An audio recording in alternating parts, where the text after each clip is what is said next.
sixth, I think this is our sixth um, Global Breast Cancer Seminar. I really appreciate everybody participating. I have just one announcement. I don't know if Dr. Morgan has any others, but announcement that the University of Minnesota Global Breast Cancer Fellowship is taking applications for a one-year fellowship that would start in August of 2026. There's information on our website. Maybe even I could ask Stephanie to put information in the chat as well, linking you to that application site. So I'm pleased to announce our two speakers. I'll start with our first speaker, and then we won't have any questions. She's done, then I'll introduce our second speaker, and then Dr. Morgan will lead the discussion afterwards. Hopefully there'll be time. So I'm very pleased to introduce Dr. Kelly Hewitt. I've just kind of gotten to know Dr. Hewitt recently in the last 6 months or so. She's an associate professor in the Division of Surgical Oncology at the University of Utah, with her fellowship training and a clinical focus in breast surgical oncology. Her two main areas of research interest are minimizing overdiagnosis and overtreatment, and utilizing the role of large academic medical centers in facilitating and advocating for breast cancer care and resource for our communities. Additionally, as you'll see from her title slide, when she's not working, she'll be out running, biking, or snowboarding with her family. I introduce Dr. Kelly Hewitt, University of Utah. Thanks, appreciate that introduction. I'm going to go ahead and start sharing.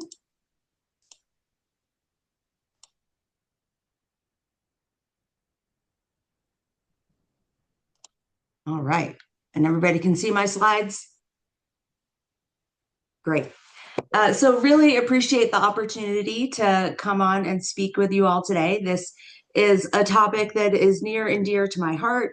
I could speak about it for much longer than the allotted time, so I do have my phone in front of me to make sure that I don't go too over time.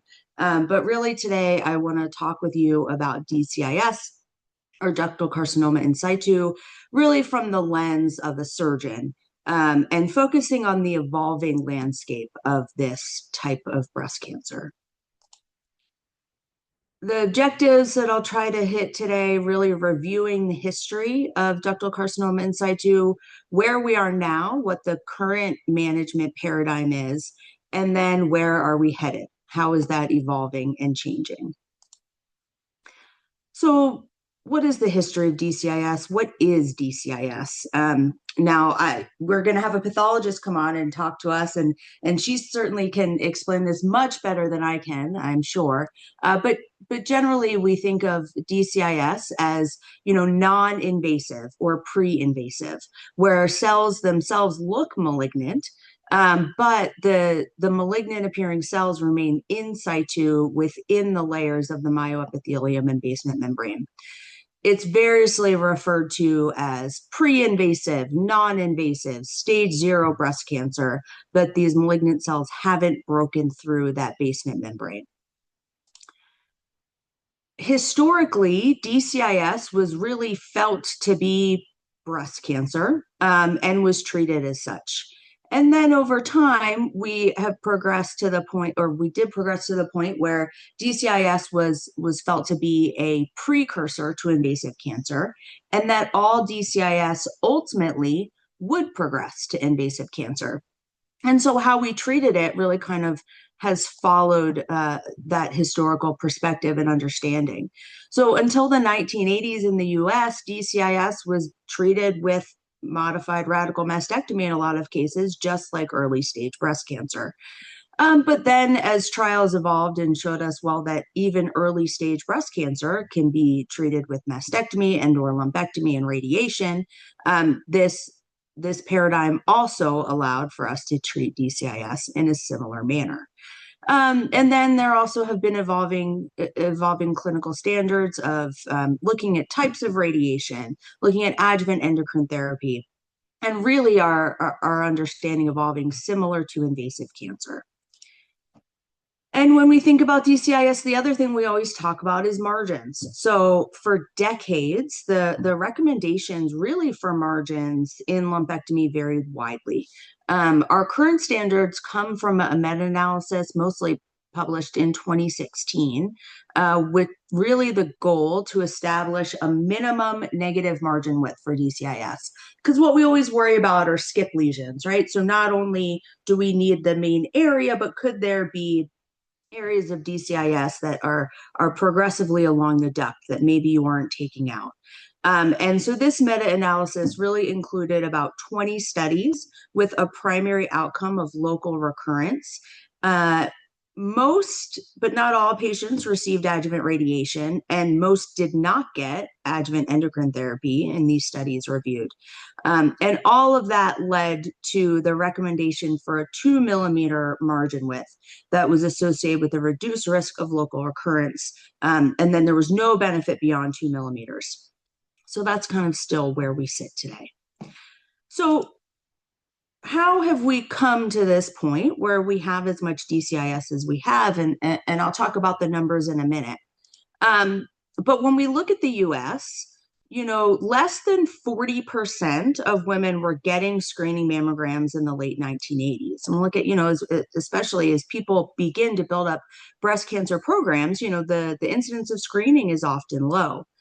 But then by 2021, about 75% of women were getting screening mammograms. And that's kind of where we still sat in 2021 with goals to reach 80%. And as we start screening, we find things, right? Now, that's the whole point of screening. But as you screen, what are you finding? Are you finding what's valuable? And so it's a complicated story. So we saw, as you can kind of see in this top graph, that as screening starts, so we're talking about really kind of the 80s, right? You can see that little bump in the incidence of breast cancer. But what you can see is that bump is there, and then things level off. So there was a rising incidence of breast cancer in the US with screening, but that incidence has really stayed stable. And then you can also see that metastatic incidence has stayed pretty similar, and the mortality has stayed more or less the same. When you kind of break it down, the mortality does drop some. But the question becomes, well, what is this drop in mortality from? Is it because of screening, or is it because of improved treatment, or is it a combination? Now, of course, it's never one thing, right? So there's some combination, but probably one's going to weigh more heavily than the other. And how does all that add up? Well, when you look at the year of diagnosis, so while we start doing all this screening in the US in the 80s, you can see this really significant uptick in stage 1 disease. So as we started screening, we're finding a whole lot more stage 1 disease. And you can also see that third line down that the in situ disease is also going way up. And you would think, well, okay, if we're finding all of the in situ and stage 1 disease, well, then we'd expect to see some pretty good drops in our stage 2, stage 3, stage 4 disease. And we don't see that. So there's certainly a component here of overdiagnosis. So we're also detecting disease that's likely indolent and wouldn't pose a threat to anyone's life.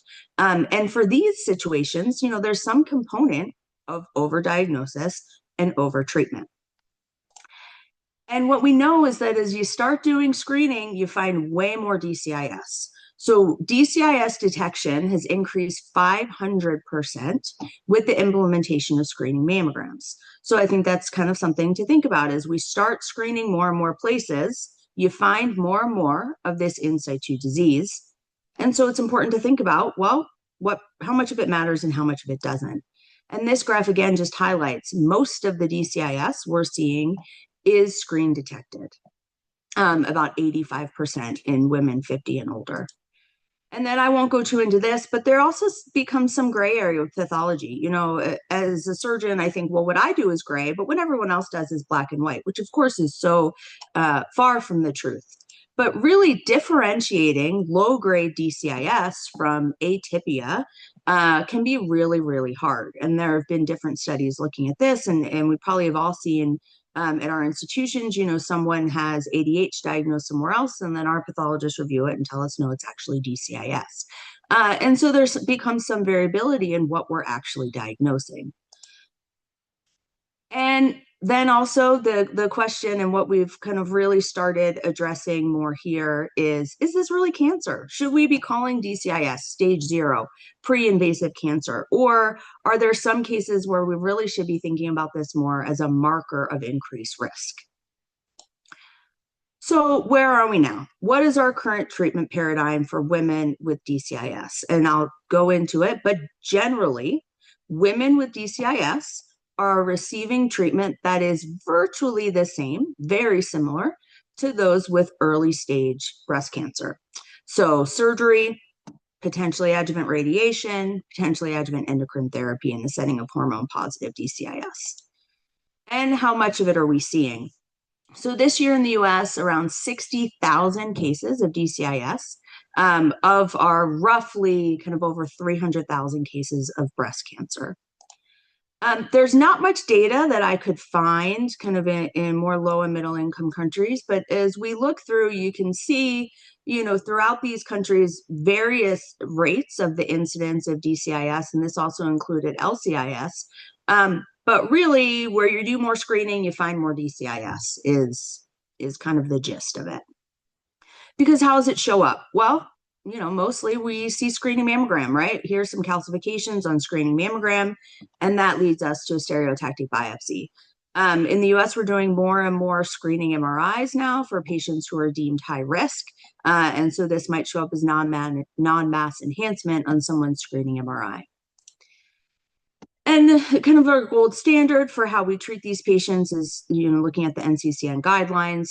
So in patients with DCIS, history and physical, diagnostic mammogram, pathology review, we want to know our ER/PR status.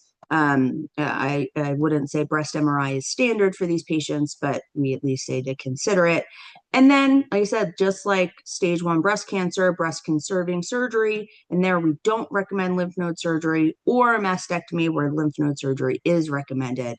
And then generally say breast conserving surgery, still the NCCN guidelines recommend adjuvant radiation. And then talking about adjuvant endocrine therapy, which we know does not generally improve overall survival, but does decrease local recurrence. So if patients have ER positive DCIS, consider endocrine therapy for 5 years with the recommendations for what type, and then following patients just like we do with stage 1 breast cancer with history and physical every 6 to 12 months, and then ongoing imaging. So those are our recommendations. What are we doing? About a third of women in the US currently undergo a mastectomy for surgical management of DCIS. And this is actually, we're seeing it more and more. So recent data reviewing the NCDB, the National Cancer Database, shows that women younger than 50, about 40% had either unilateral or bilateral mastectomy. And those rates, as you can kind of see in this, are steadily increasing. This graph shows from 2004 to 2016, that red line steadily going up. And in fact, in even younger women, more are choosing bilateral mastectomy, even over breast conservation. And I have to quote our host here, Dr. Tuttle did a SEER database analysis that he showed there was a 150% increase in rates of contralateral prophylactic mastectomy for women with DCIS. So really now in the US, we've kind of, that pendulum has gone back where we're doing more and more surgery. So is that helpful? But despite doing more and more surgery, we're not seeing necessarily a benefit. So even in women with DCIS, they still have an increased risk of dying from breast cancer compared to the baseline population. This is, like I said, we're doing more and more surgery. So we're finding more DCIS. we're not seeing lower rates of later stage disease. People aren't necessarily living longer who we're doing these surgeries on. And so are we doing the right thing, right? And interestingly, we know that not all DCIS will progress to invasive cancer. And most of that really comes from some autopsy studies or some studies where patients were followed who chose not to have surgery. But there's a certain percentage, maybe even the majority, that if we did nothing, would never progress to invasive cancer. So how do we figure out which is the low risk, who's going to progress and who isn't? Is it based on someone's grade, size, how it looks on imaging, hormone receptor status, patient age? How do we differentiate between the risky stuff and the non-risky stuff? Or is it some of these newer tests like Decision RT or Oncotype DCIS? So where are we headed? And I think this is really where the future of DCIS is headed. And that's looking at, well, one, should we change the name, right? So if you tell someone they have breast cancer, that elicits a certain response. But if you said, hey, you have intraductal neoplasia of uncertain significance, that kind of hits differently. So do we think about changing the name for certain cases? Should we not operate? I was having a little fun with ChatGPT. So this is a SAD surgeon. And of course they first made the SAD surgeon male. So then I said, make it a female. But, do we need to operate? Are we doing anybody any good by doing more and more surgery? And so now we're starting to get some data to look at some of these options. I did send out to Stephanie a copy of this article, but a big trial released their prelim or early analysis about a year ago now. The COMET trial was conducted in the US, and this was to basically look at active surveillance or just watching people with low and intermediate grade hormone receptor positive DCIS. So it was a randomized trial conducted at multiple institutions across the country. It included women 40 and older with grade 1 or 2 hormone positive DCIS, and they were randomized to either guideline concordant care, which is surgery, potentially adjuvant endocrine therapy, potentially adjuvant radiation, depending on the surgery, versus active monitoring, which consists of monitoring with mammogram. And if progression, they go on to surgery. And their primary endpoints were invasive breast cancer detection or recurrence. It took a while, but they did accrue almost 1,000 patients. What I thought was really interesting too in this trial is they randomized, but then what happened was they ultimately had to allow patients to switch arms. And so for patients who were randomized to active monitoring, you can see most people stayed in the active monitoring group. But of those who were randomized to guideline concordant care, over 40% switched. They said, no, I just want to be watched. So patients are kind of telling us what they want us to do. And then we only have 2-year data, so everyone will be very excited as this matures more. But basically, the 2-year data showed that the cumulative rate of ipsilateral invasive cancer was roughly the same. There wasn't a significant difference between the two groups in those who had monitoring versus those who had surgery. And so this isn't really changing anyone's practice here in the US, but it is interesting to see, and we all kind of want to know what happens down the road. So we can, based on this data, say that monitoring is not inferior at 2 years and that patients have a preference. And really, maybe that's a selection bias in people who chose to enroll in the trial, but a lot of people say, no, I'd rather just do nothing. Now, this isn't the only trial looking at this. So Lord, Loretta, and Loris are being conducted at various sites throughout the world, essentially asking a very similar question. Can we just watch people?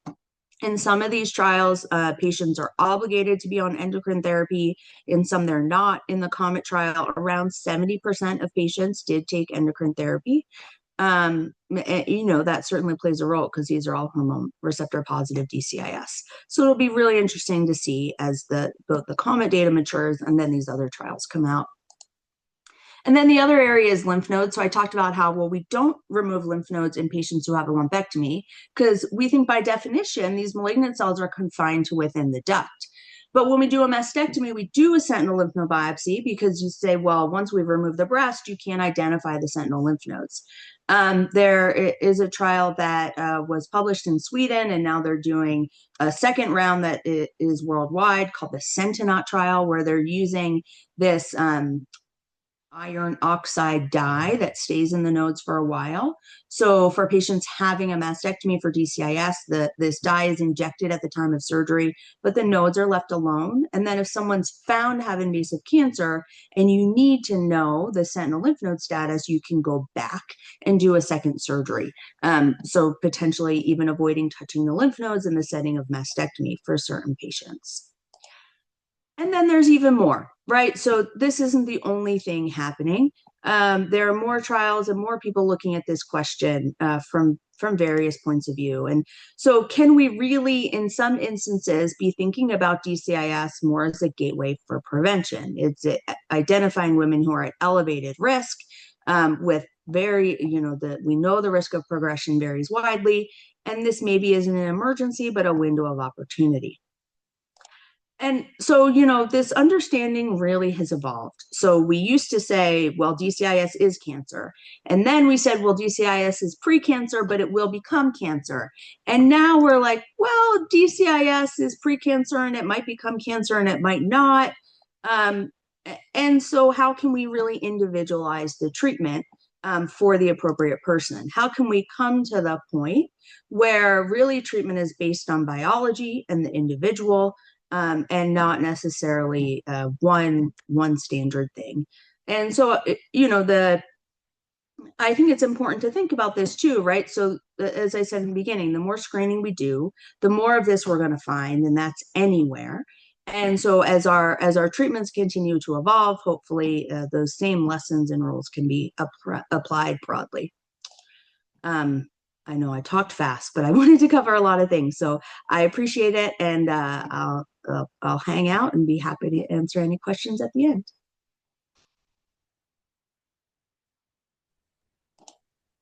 Thank you, Dr. Hewitt. I'm very curious to hear what your answer is to the question, is DCIS cancer? I have my own opinion about that. But thank you for an awesome presentation. We'll save questions until the end. Next, I want to introduce Dr. Molly Klein, who is a pathologist, associate professor here at the University of Minnesota. She specializes in breast and gynecology pathology. She's been a close collaborator with the breast and GYN oncology groups in clinical care, research, education. She's the director of the University of Minnesota's Gynecology and Breast Pathology Fellowship, and she works to train clinical trainees on pathology's impact on their practice. Dr. Klein has been very involved with our programs in Mongolia and Ethiopia, and it's extraordinarily clear that pathology is one of the missing links that our partners in low-income countries frequently have, and just can't overstate the importance of having accurate pathology. We assume we're going to get it here in Minnesota and probably in Utah, but in the rest of the world, not so much. So I'm pleased to introduce Dr. Molly Klein from the University of Minnesota. Thank you for that introduction, and thank you for giving me the opportunity to speak. It was a little tough for me to narrow this down to about 25 minutes, so there's lots we could cover on another day if wanted, but we're going to keep it relatively simple today. I'm going to emphasize breast core biopsies today, and so we're going to use some clinical cases to illustrate the limitations and pitfalls in breast pathology, discuss optimal tissue processing for diagnosis and biomarker analysis. And you'll hear the acronym CAP a lot. College of American Pathologists are the group that sets a lot of our guidelines, and which we follow. And I want to make it clear that I'm not going to be talking about image analysis or AI, whatever you want to call it. These are pretty straightforward, like late 20th century, early 21st century stuff. We're not talking about cutting edge, but we're talking about good pathology that I think is achievable across the world. So first, talking about breast core biopsies, we talk about the best accuracy is if we can combine the results of clinical examination, imaging, and core biopsy pathologic findings. And sometimes it's easier said than done. As an example, we'll talk about this patient. She was 70 years old. She had a history of left breast invasive carcinoma. She had a mastectomy 10 years prior. And screening mammogram of her right breast showed a small mass, also some dilated ducts, and those things were not seen by ultrasound. So she underwent a stereotactic core biopsy of that area. The ultrasound did show a separate mass, for which she underwent an ultrasound guided core biopsy. So she had 2 biopsies in the same breast. This is the stereotactic core biopsy. So this is a lesion that was not visible by ultrasound. And we have a low magnification on the right and higher magnification on the upper left. And this is just one part of this biopsy material, but she does have this small focus of atypical ductal hyperplasia. This lesion is about 1 millimeter or even less in size. So that's certainly not explaining the mass lesion. And we didn't see anything in the rest of the biopsy material. We did have an abnormal result, but maybe not enough to, give our clinicians what they needed. And so we cut additional slides from that same block of tissue, and we found this small focus of invasive carcinoma. So it's about just over 1 millimeter in size. Here you can see it marked out with this red line. Here's a little bit higher magnification. This is a low-grade invasive ductal carcinoma. And able to see that just by cutting some more slides from a standard H&E stain sections. So, and then the other lesion, the one that was visible by ultrasound, we see this cross-section of an intraductal papilloma. And we see there's some extra epithelium in here. And again, this is not a very big lesion. It's a couple millimeters across in this biopsy. And it has some atypical hyperplasia in this, but not enough to call it DCIS. So just intraductal papilloma with atypical ductal hyperplasia, or what you might call an atypical intraductal papilloma. So she had these 2 different lesions. On the one site, we saw this small focus, or at least what we could see, a small focus of invasive ductal carcinoma grade 1. We were able to do biomarkers on that. It was ER, PR, diffusely positive, HER2 negative, as you might expect in this low-grade lesion. There was a little bit of atypical ductal hyperplasia in that same specimen. And then in the ultrasound guided core biopsy, we saw intraductal papilloma with atypical ductal hyperplasia. So we rendered these diagnoses. We knew the radiology results, and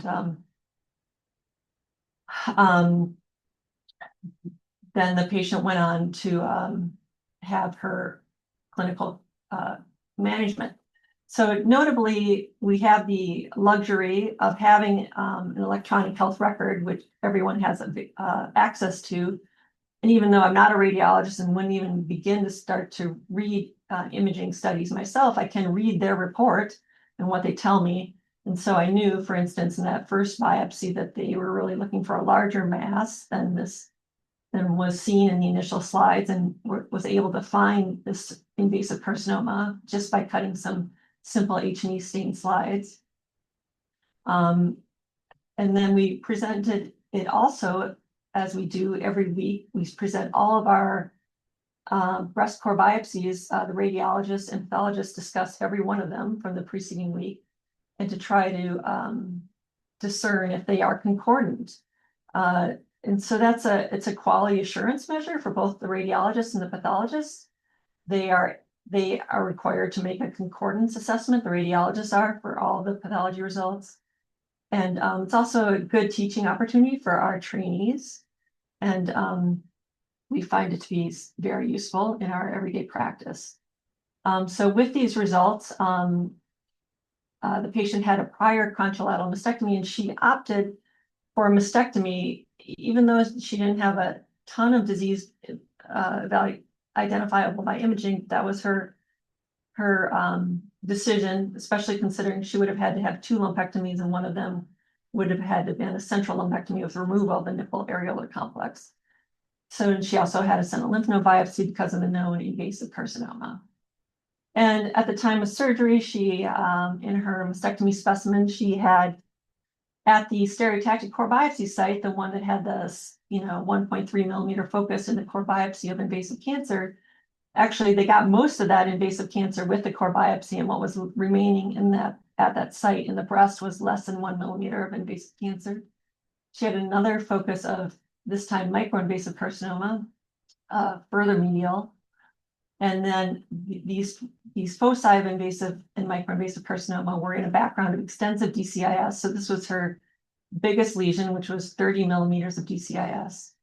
And that intraductal papilloma, which we saw a little bit of ADH in on the core biopsy, because of the kind of volume of atypia that was seen in the mastectomy, it was thought to be DCIS involving that intraductal papilloma. She also had incidental finding of lobular carcinoma situ classic type and a little bit of atypical ductal hyperplasia, and she had 1 benign sentinel lymph node. So she had her definitive surgical resection. And so I just want to talk a little bit about core biopsies. And the radiologists in the US just do an excellent job as a whole of doing diagnostic core biopsies with image guidance. When we get that tissue in pathology, here is a picture of a paraffin embedded tissue block, so we can see the white paraffin and these 4 yellow lines. That's the tissue embedded in that paraffin. And there's actually quite a bit of nuance in how to create the slides and how to really represent that tissue adequately in slides without consuming all the tissue. So Fairview Hospital runs our histology lab, and this is their protocol for dealing with many core biopsies, including breast core biopsies. The first slide that they create here, you can see there's actually 2 levels on this slide, and you can see it's not getting a full cross-section of each tissue core. And then they make that slide, and then they save 8 to 10 sections, what they call ribbons here. And they make another slide so the slide, we are able to look at the second slide, and then they save 8 to 10 more sections again. So that's a second ribbon, and then make a third slide, or what we call a third level.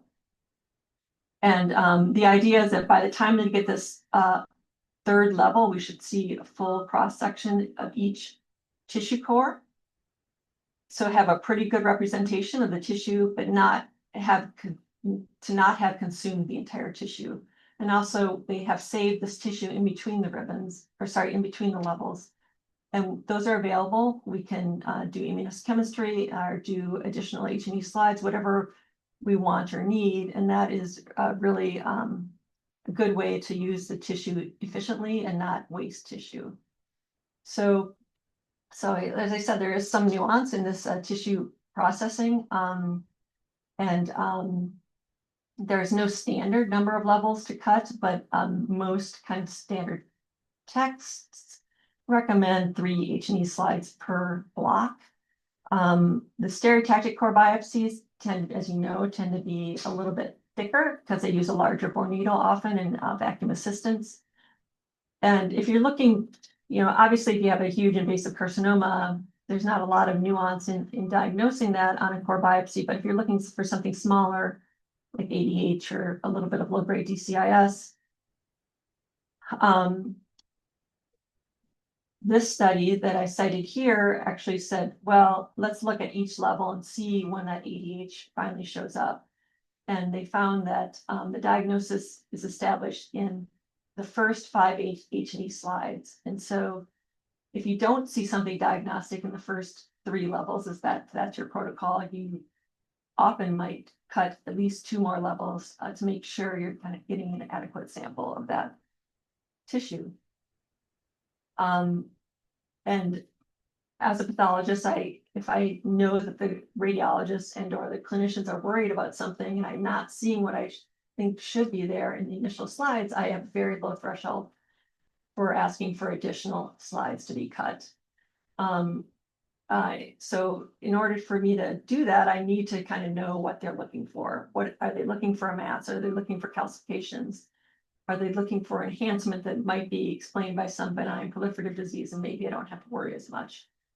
So deeper levels just may simply allow for a more definitive diagnosis, a diagnosis of low-grade DCIS instead of ADH, for instance, or something like microinvasive carcinoma and a background of DCIS, or an example I just showed you, something just, a little bit bigger than microinvasive carcinoma, actually more than a millimeter invasive carcinoma.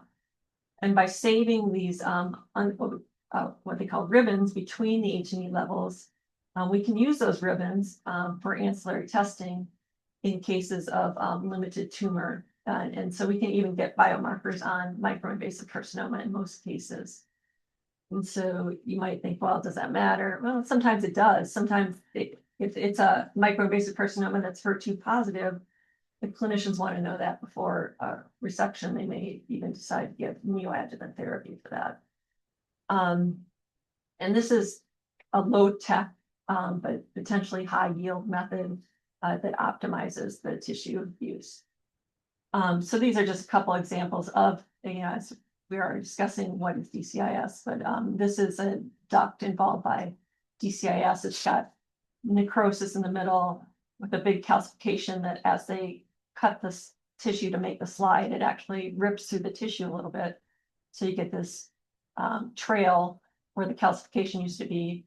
But more importantly here, just below, you can see microinvasive carcinoma. These tumor cells are singly infiltrating through this bed of lymphocytes. So these are no longer confined to the duct. This is intraductal and this is microinvasion. So another example of DCIS here in this kind of S-shaped duct, and over here too, but then you see these singly dispersed tumor cells infiltrating through the stroma. So sometimes the only way you see this is if you cut deeper levels. I do want to touch on fine needle aspiration because I know that's it definitely has some benefits because it's a very quick diagnosis, but I'll tell you that it's very rarely used for the evaluation of breast lesions in the United States. In fact, I'm not a cytopathologist. I do a very small amount of cytopathology, but the pathologists in this department who do cytopathology every day, I asked them for examples of breast FNAs, and they really were hard pressed to find any that we just don't see them very often. Our radiologists are so good at doing these image guided core biopsies. So for one thing, they're not going to be FNA is not good for detecting microscopic lesions like atypical hyperplasia. If you have a clinically malignant lesion, a large mass, certainly a fine needle aspiration can be diagnostic. But sometimes if you don't have that much tumor and it's not obviously malignant, the FNA will not always tell you if you have tumor cells, whether they're invasive carcinoma or carcinoma in situ, because the tumor cells by the FNA process, they're displaced from the surrounding tissue, from the stroma, so you can't tell if they're invading the stroma or not. FNAs are more commonly used to diagnose metastatic lesions. So if you stick a needle in a lymph node and find carcinoma cells, well, you know that that's a metastatic tumor. It's not an in situ tumor by definition. Or distant metastatic sites, the lungs, et cetera.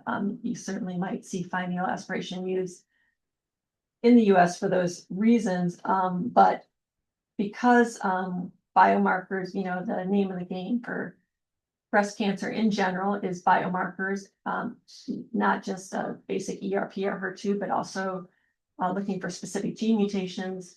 You need to have something more than just direct smears. So direct smears are great because they're very quick and you can often make a diagnosis in just a few minutes.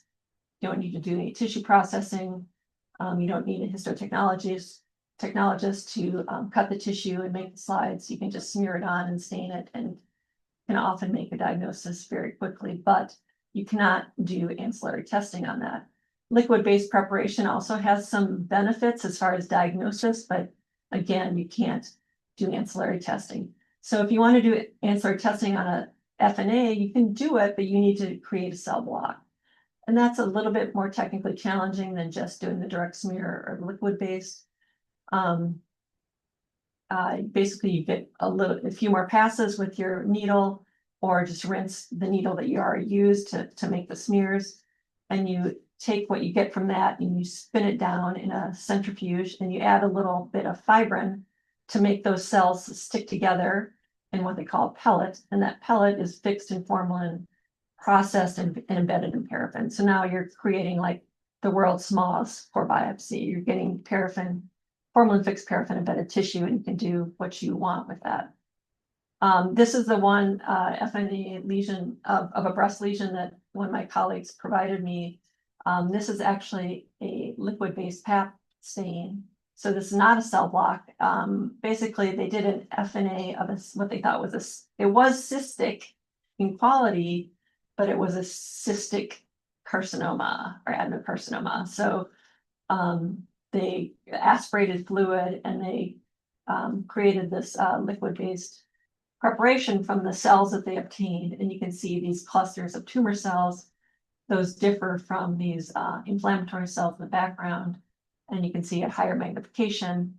So you can make a diagnosis of malignancy here, but you cannot do biomarkers on it. So that's the downside. And they had not suspected that it was malignant, so they didn't create that cell block. If they had, they could do the biomarkers. So talking about biomarkers, as you know, prognostic and predictive markers. Prognostic means how aggressive is this tumor going to be. Predictive means what kind of therapy is this tumor likely to respond to. ER, HER2 are definitely both prognostic and predictive. PRs maybe not as predictive.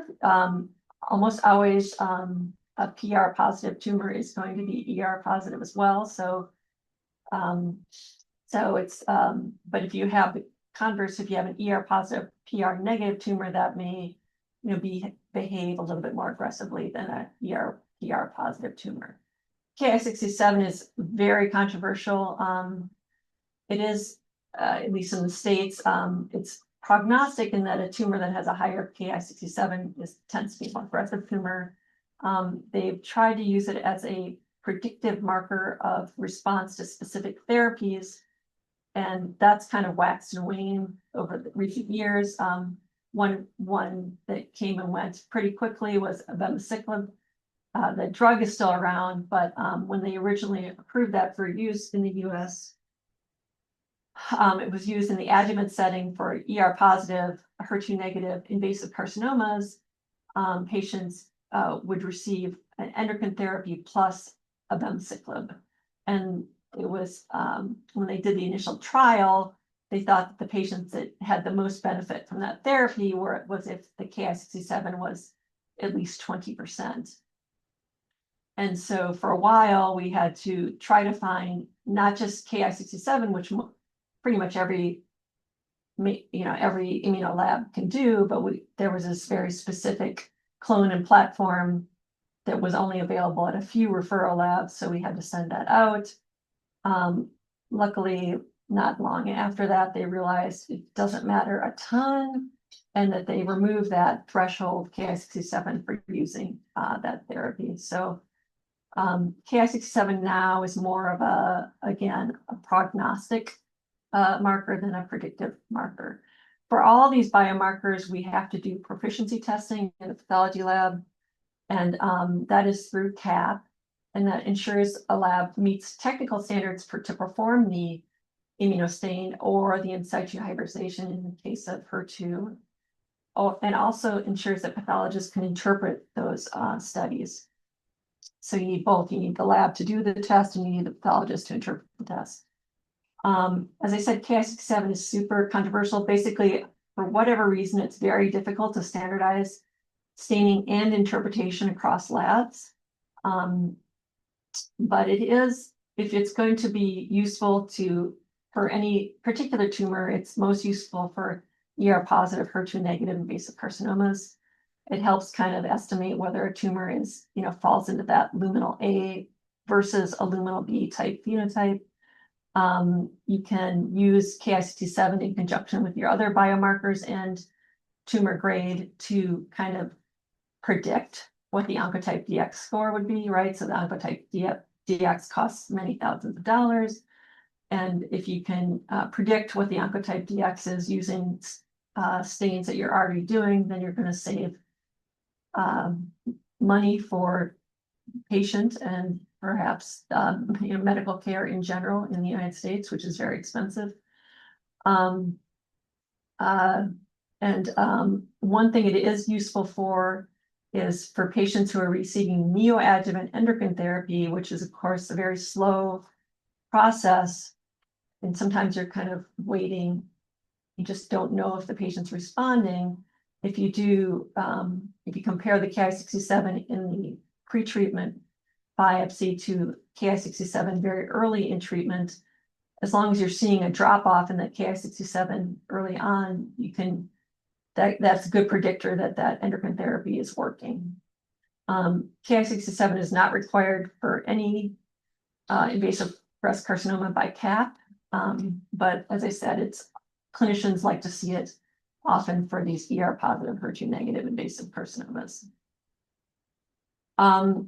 Some kind of issues with biomarkers that I think are difficult in any lab, even big labs, are the meeting the cold ischemic time and the formalin fixation time parameters. So basically, if you don't meet these parameters, which is from the time you remove the tissue to the time it's bathed in formalin, it should be less than 60 minutes. And from the time it gets into formalin to the time it's done being in formalin, it should be between 6 and 72 hours. If you're not within those windows, the quality of your biomarker results is questionable.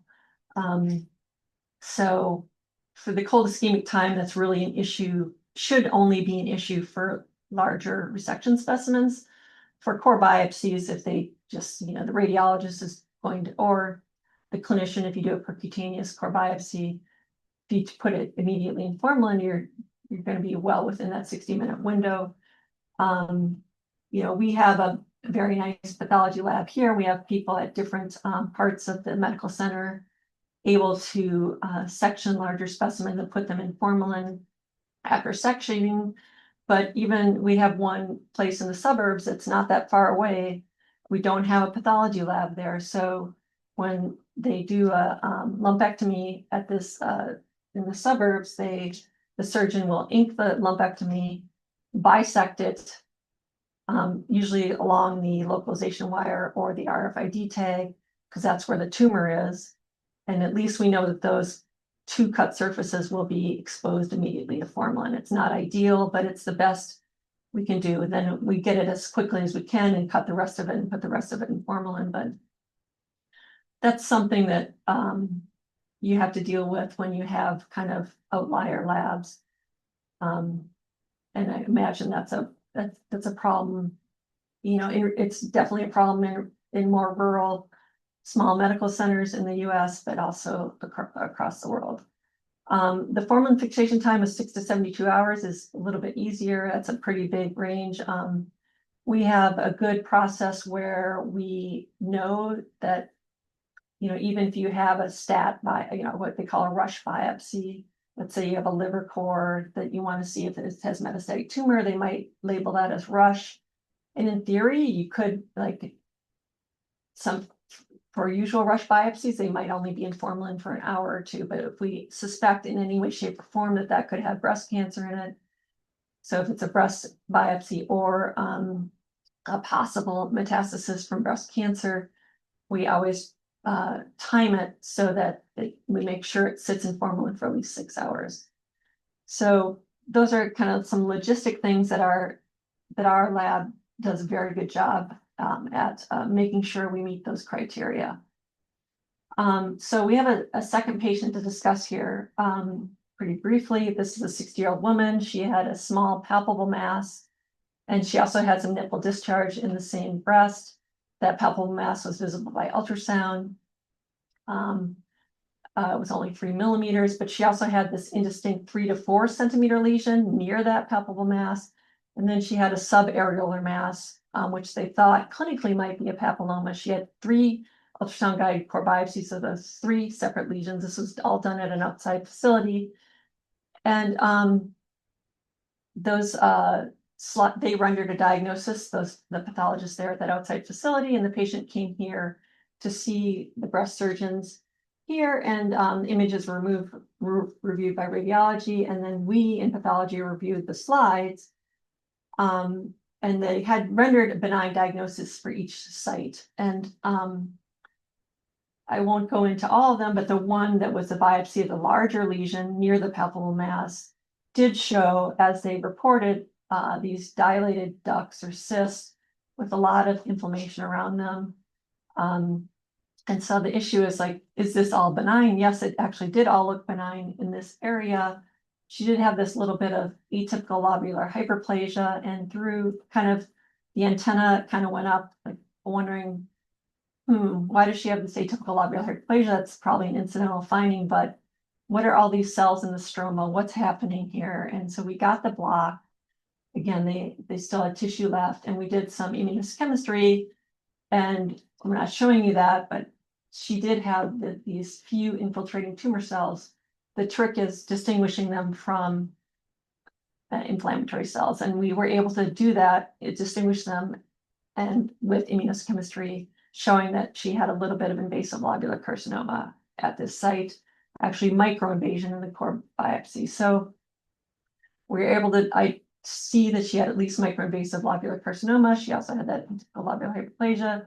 She also had fibrocystic change and all this inflammation. So it was a confusing picture, but we knew that she at least had microinvasive lobular carcinoma.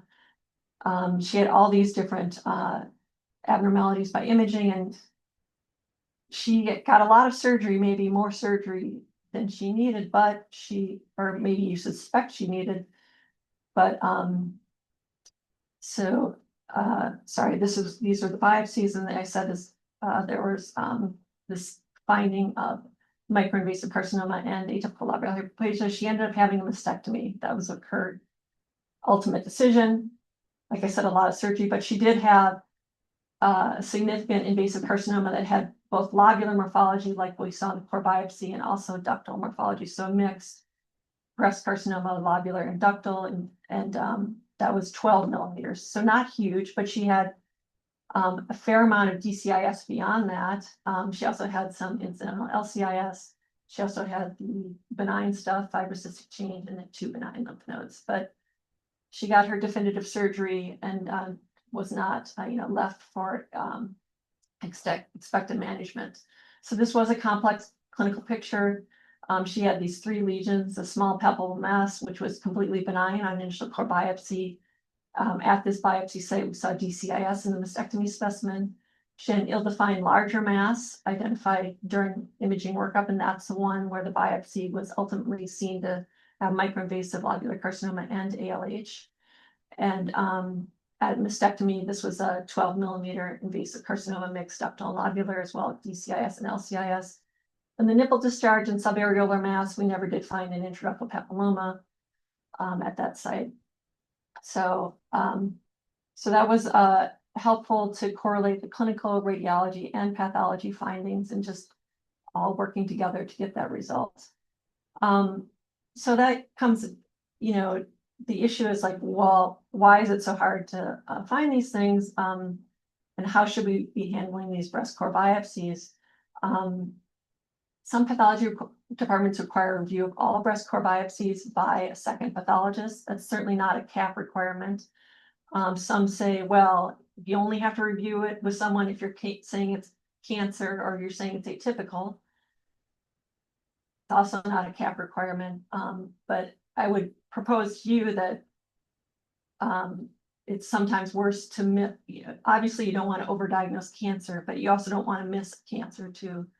So it's more challenging in some instances to prove that a diagnosis is actually benign. And certainly you can have poor patient outcome if a malignancy on core biopsy is missed.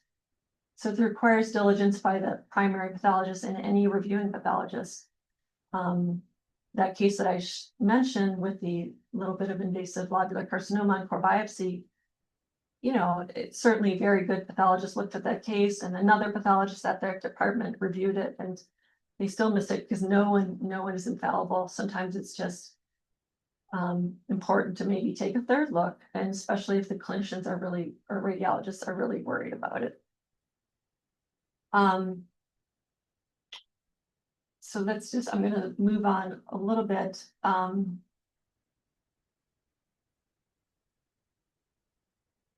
To talk a little bit more about prognostic and predictive markers. Sorry, it's redundant.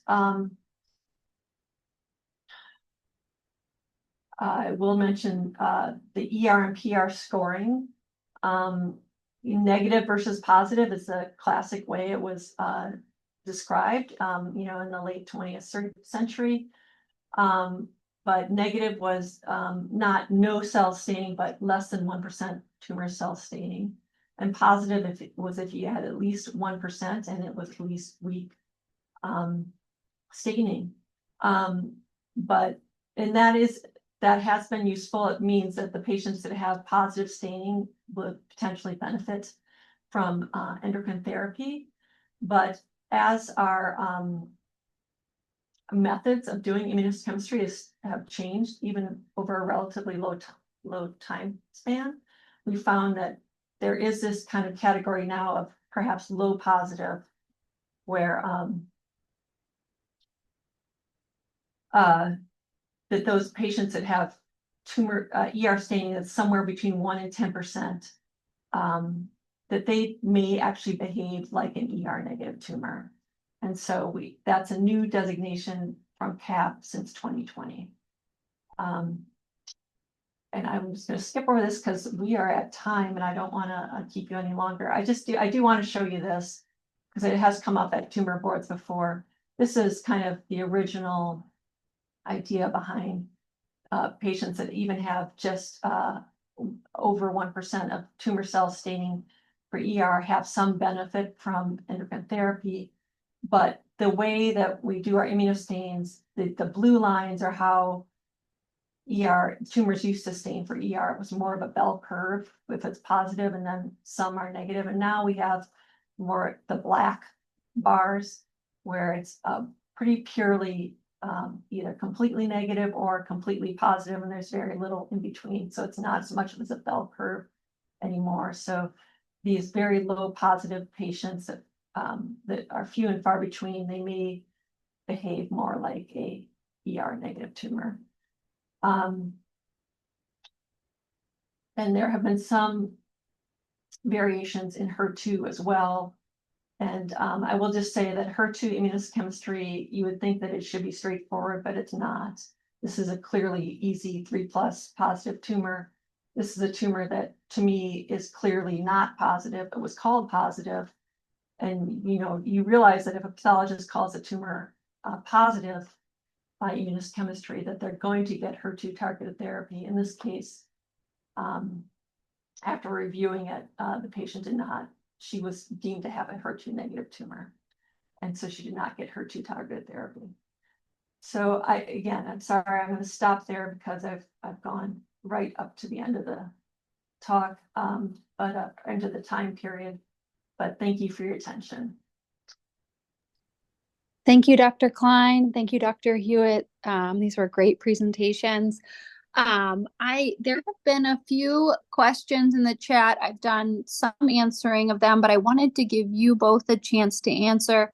I think the first one was from James. For patients with DCIS with microinvasion or focus of invasion noted on core biopsy, does the pre-op diagnosis change to invasive carcinoma as you go to theater, or does it remain as DCIS? I think the question of, you know, are you going to upstage there? Yeah, I mean, that's what we're really looking for. Whenever you have DCIS on a core biopsy, when you're looking at a resection, that is part of our task to either prove or disprove the presence of invasive carcinoma. Right.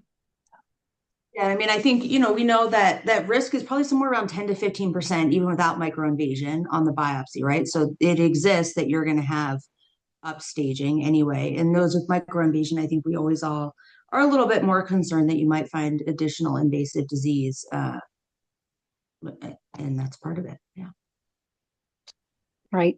Okay. And then I think Kidane, I'm not sure if I hope I'm saying your name right. Please correct me. I think made also another good point that, they don't have screening mammogram. And so, it's very challenging to diagnose DCIS, where in a health system where screening is impractical, unaffordable, unthinkable, were the descriptors that they used. And I was just sharing a little bit of our experience in Western Kenya, where we also do not have screening mammogram, but we have started incorporating breast ultrasound into part of our assessment in a research capacity. And because of this, we have identified quite a bit of DCIS just with calcifications, incidental findings on actually benign biopsies. So that's how we, even without mammography, have been, finding DCIS in Kenya, in a country that does not have a national screening program. But I'm interested if anyone else wanted to share their experience or thoughts from that comment, because I think it's really important. Yeah, I mean, I think I tried to highlight in the beginning, DCIS is really it's a diagnosis that comes from screening, right? And so your experience is absolutely what I would expect. There certainly is some mass like DCIS, right? And we think that it probably is a higher risk than DCIS that's found on screening as calcifications. So there will be some percentage that will present that way as well.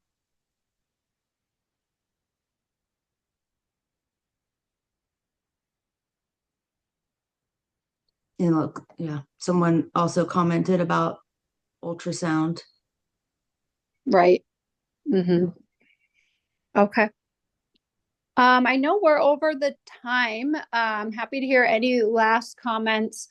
I also want to let everybody know about our next speakers next month. Dr. Demea Dosa from the Mayo Clinic will be talking about triple negative breast cancer. And Dr. Doug Yee, previous Cancer Center Director at Minnesota, will be talking about HER2 positive breast cancer. So it will, two medical oncologists for those. It'll be a little more med-onc focused next month. And we'll be happy to have everyone. If you have any other comments or, you can also comment on the kind of the forum that we have with the seminar. And I also just have to throw in, because Todd asked, I do not think DCIS should be called cancer, but you probably could have guessed that from my talk. Yeah, I'm the same way. A patient got mad at me that way, actually wrote me up because I told her that she didn't have cancer yet. And she got really mad about that.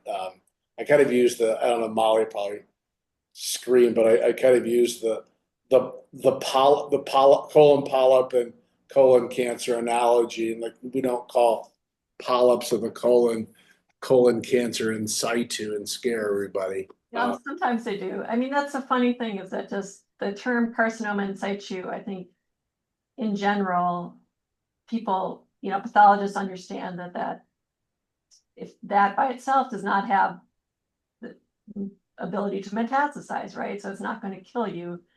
But I think, yeah, in the breast, for whatever reason, it's so much. Carcinoma in situ occurs throughout the body in many different forms. So it's still carcinoma, but not a malignancy. It's not going to metastasize.